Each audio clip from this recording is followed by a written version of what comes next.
السلام عليكم ورحمة الله، ويا أهلا وسهلا في مقطع جديد من رحلتنا في الجزائر. قبل ما نبدأ حاب أشكركم صراحة على تفاعلكم على المقطع السابق ونشركم وتعليقاتكم، صراحة والله شيء يفرح ويحمس إن نواصل ونكمل بإذن الله. اليوم بإذن الله رايحين إلى ولاية تيبازا، ولاية ساحلية جميلة جدا صراحة، فبسم الله نبدأ ونتوكل على الله وننطلق إلى تيبازا.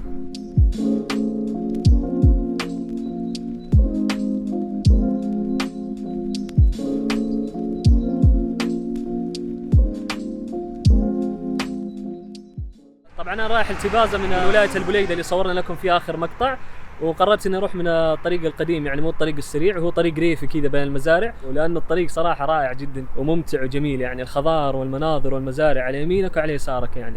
وانا وقفت هنا الان عند هذا المنظر، قلت انزل اصور كم صوره، الصور كلها اللي اصورها تلقونها على حسابي في انستغرام، ادخلوا وتابعوه وخلونا نكمل. بالله مو كانها خلفيه ويندوز اكس بي، شوفوا كيف المنظر.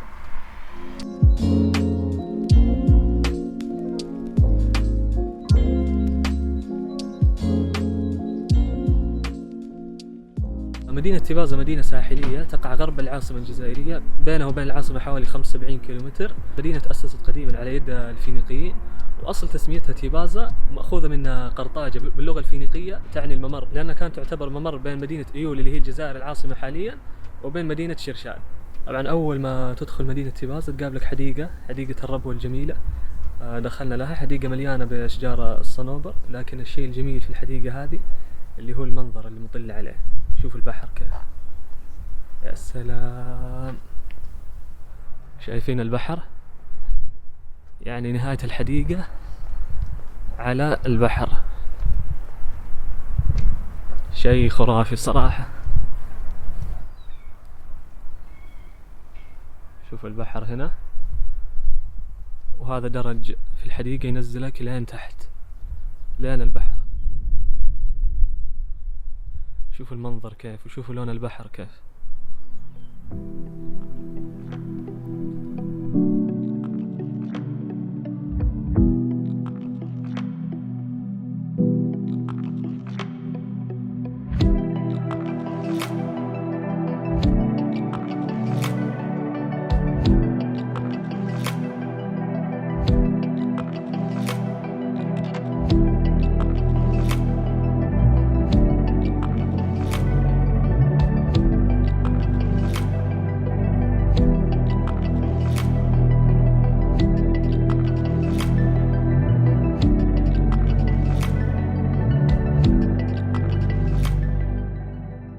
طيب احنا الان في الاثار الرومانيه لمدينه تيبازا، ومعانا الاخ عماد. السلام عليكم ليكيب، صافا ان شاء الله كامل تكونوا بخير. مرحبا بكم عندنا في تيبازا وعندنا في الاثار الرومانيه بيان سور. دليل ما شاء الله للاثار الرومانيه الموجوده في مدينه تيبازا. طبعا مدينة تيبازا مدينة قديمة جدا تأسست على يد الفينيقيين، واتخذوها مستعمرة تجارية لهم، وعشان هذا الشيء اسم المدينة مأخوذ من اللغة الفينيقية. والمدينة مليانة بالآثار الرومانية بسبب أنه الرومان احتلوا المدينة وسكنوا فيها ما بين عام 41 و 54 للميلاد.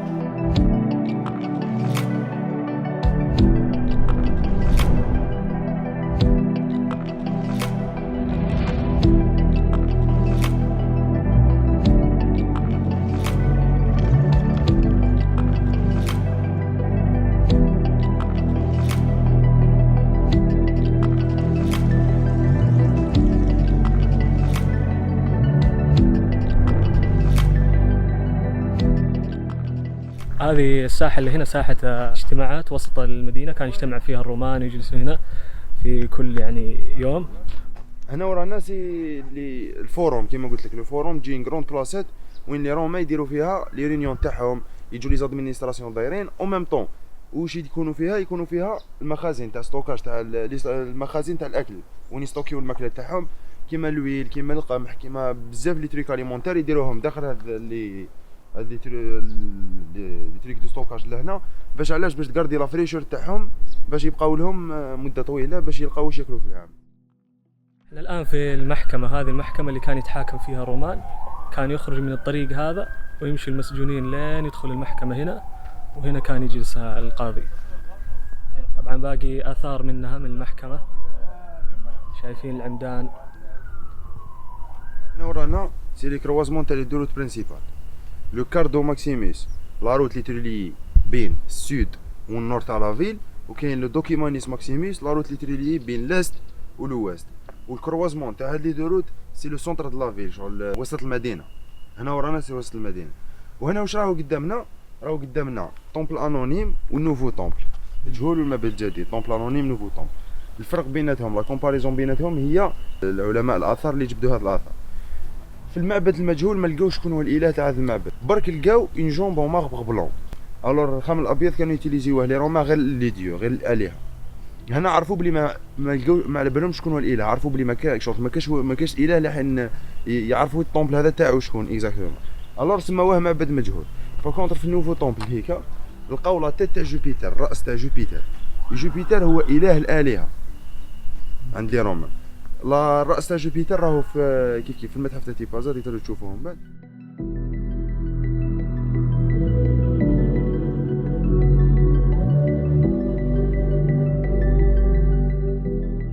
وهذا هنا المسرح الروماني، هنا كانوا يجلسوا الجمهور ويتجمهروا وتقام الفعاليات والمباريات. هذا الملعب حقهم يعني. بون هنا ورا الناس الحمامات تبناو او ميليو دو دوزيام سياكل. واش كان كاين فيهم؟ كان كاين فيهم لا شوديار اللي راهي هيك اللي كانت تسخن الماء بلو سيستيم تاع الطين.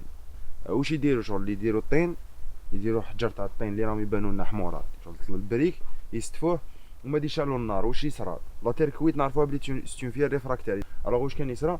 كانت لا تيركويت تجبد سخانه تاع النار اللي يشعلوها وتمدها للماء اللي سيركيلي تحتها، كان يسخن الماء.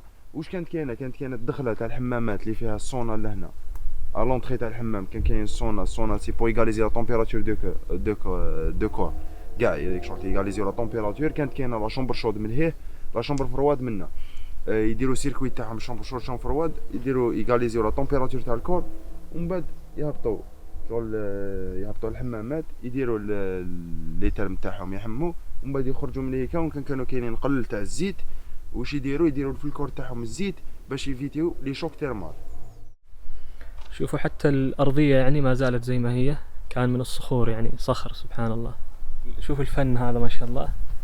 لقينا الرجال اللي ينحت على الخشب هذا، طبعا ينحت على الأخشاب الميتة يعني من الشجر، فينحت عليها ويخليها صراحة تحفة يعني. رجال ما شاء الله قال لي له حوالي 40 سنة هو في هذا الشيء يعني. أنا هو طبيب تاع الأشجار الميتة. ودرك الإلهام هي الانسبيراسيون. كي يجي الإلهام رانا معاها، كي ما كاش رانا قاعدين مع برنوس الفقراء. تشوف الشمس هي البرنوس الفقراء. هذه كانت تحتبان نورمال. شوفها هذا شغل مثلته للصقر، كان مريض مسوس كاع، نحيتلو كاع السوس هذيك تاعو. وانا ندي غير هذوك اللي مسوسين مرض وكذا وكاع باش ندير لهم باراسيون. شوف، وهذه رايحه في شكل الحوته. هنا ورانا سيتي لا بلو غروند بازيليك دافريك دي نور، اكبر كنيسه في افريقيا الشماليه. الاركيتكتور تاعها كان فيها 700 متر كاري د موزايك. كانت كاينه لا بورت برينسيبال تاع لا بازيليك لهيكا. كي يدخلوا لا بورت برينسيبال ديريكتومون واش تقابلهم لا شابيل تاع لا بازيليك لهنا، هي القبله كيما تاع الجامع. دوك القبله تاع لا بازيليك اللي كانت لهنا، هاي لا شابيل لوتيل لا بازيليك. كانت تخلص لا بازيليك وين راهم لي زاركاد هذوك هيكا. ومن بعد مول لا بازيليك واش كان كاين ان باسين دو باتيم وين يباتيزيو الناس باش هذوك الناس شغل يولوا دي كريتيان. وكانوا كاينين دي بتي تيرم. وكانت لا فيل تنغلق لهنا 80 سنه قبل الميلاد. كي جاو لي رومان داو لا فيل فينيسيان، ديسيدو باش يديروا اون فيل دو 60 هكتار اللي كانت تبدا. كانت لا فيل دو 25 هكتار جايه لهيكا من الفلست، كانت تبدا من اللاست تخلص في الوست. لي رومان واش داروا لها؟ داروا اون فيل دو 60 هكتار اونتوري دون ميراي. هاد لا ميراي لهنا اللي تي اونتوري افيك اون ميراي اللي كان فيها 2200 متر. لا لارجور تاعها 1 متر ودمي، هاي عريضه 1 متر ودمي. لا اوتور تاعها كان فيها 8 متر. وكانوا فيها 37 تور دو غارد اونتوري د لا فيل. وهنا رانا سوري اون تور دو غارد، هذا برج مراقبه. كانوا كاينين 37 برج مراقبه في لافيل. هاو برج مراقبه كان يطلع منه في هذا الدروج ويطلع في السماء حتى الفوق. هنا رانا في المقبره الرومانيه اللي جايه خارج لافيل. هذه المقبره الرومانيه تاع الغرب، الجهه الغربيه. كاين مقبره رومانيه تاع الجهه الشرقيه، هذه تاع الجهه الغربيه. هنا واش كانت لا نيكروبول سيركولير اللي تبنات ابري جيزوكري. ابري جيزوكري معناتها لا فان دو 3 سيكل تبنات. كانوا يديروا فيها لي بريتر تاع ليغليز، يدفنوا فيها لي بريتر تاع ليغليز. كانوا فيها 14 طومب 14 نقوس، كل تحت قوس كاين قبر تاع امبراتور من ليغليز. وهذوك اليوم يبانوا لنا هيك، هذوك لي كروت اللي رانا نشوفوا فيهم هذوك تاع لي ريش يسموهم لي كاتاكوم، باسكو كاين بليزيور موديل دو طومب. كانوا كاينين لي كاتاكوم، كانوا كاينين هذوك لي طومب اللي يجوا لاصقين، يجوا زوج قبوره قدام اسمهم لي طومب دي جوملي اللي كانوا يدفنوا فيهم لي كوبل اكسيتيرا اكسيتيرا. وكانوا كاينين لي كاتاكوم تاع لي ريش اللي يدفنوا فيهم اون فامي ريش، زعما تخلص تشري القبر تاعك قبل ما تموت. هذا هي ليكسبليكاسيون تاعها. طبعا المدينة تقريبا 60% من مساحة المدينة ما زالت مدفونة تحت الأرض، يعني المكان اللي يكون فيه رمل كذا فهذه كلها لسه المدينة تحت الأرض، يعني ما استخرجوها، مخبية تحت الأرض. فهذا اللي طالع الآن للناس جزء بسيط يعني من حجم المدينة. هنا كنا احنا. طبعا كملنا وجينا نريح هنا في هذا المكان. شوفوا على البحر، الصيادين هنا يصطادوا ما شاء الله على المنظر الجميل هذا، جبل شنوة. بصراحة المدينة الأثرية كبيرة جدا وما كفانا الوقت إنه نصور كل اللي فيها، فبعد ما كملنا تحركنا إلى جبل شنوة، والطريق للجبل صراحة كان ممتع. تشوف الجبل على يسارك والبحر على يمينك.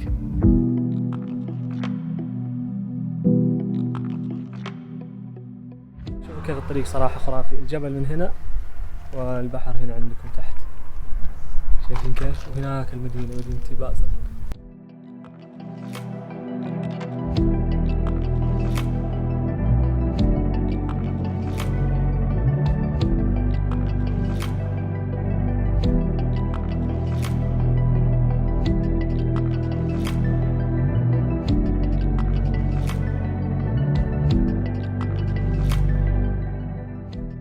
طلعنا هنا الجبل وشوفوا كيف المنظر هذا ما شاء الله، الغنم يرعى والخضار، منظر يفتح النفس صراحة. تجي وتكي هنا تستمتع. والجهة الثانية من المكان في الشاليهات هذه المبنية من الخشب ما شاء الله، منظرها خرافي صراحة. والبحر هناك، يعني موقع استراتيجي صراحة.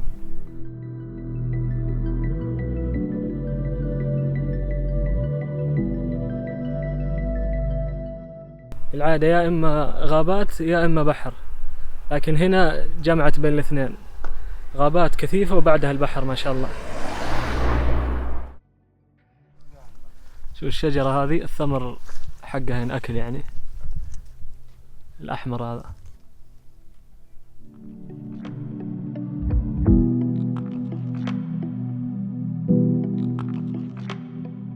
بعدها توجهنا إلى آخر وجهة لنا في ولاية تيبازا، واللي تعتبر من أهم وأبرز المعالم الموجودة هنا، واللي هو الضريح الملكي الموريتاني، واللي يسمى هنا في الجزائر قبر الرومية.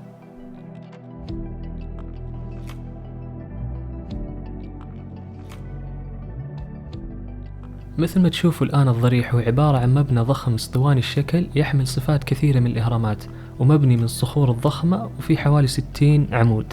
طبعا وفي هذه الأبواب الأربع الضخمة اللي يوصل علوها إلى 7 أمتار، وكل هذه الأبواب هي أبواب وهمية، وفي باب صغير اللي هو الباب الحقيقي اللي يدخلك للداخل. طبعا هذا المبنى مصنف من ضمن قائمة التراث العالمي اليونسكو.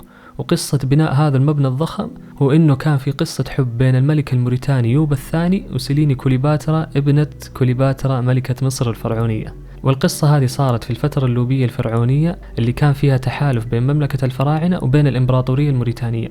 ومن شدة حب يوبا الثاني لزوجته سيليني بعد ما ماتت حزن عليها حزن كبير، وهذا الشيء خلاه إنه يقرر تخليد ذكراها ببناء هذا الضريح الضخم لها. موقع هذا الضريح موجود في منطقة سيدي راشد في ولاية تيبازا.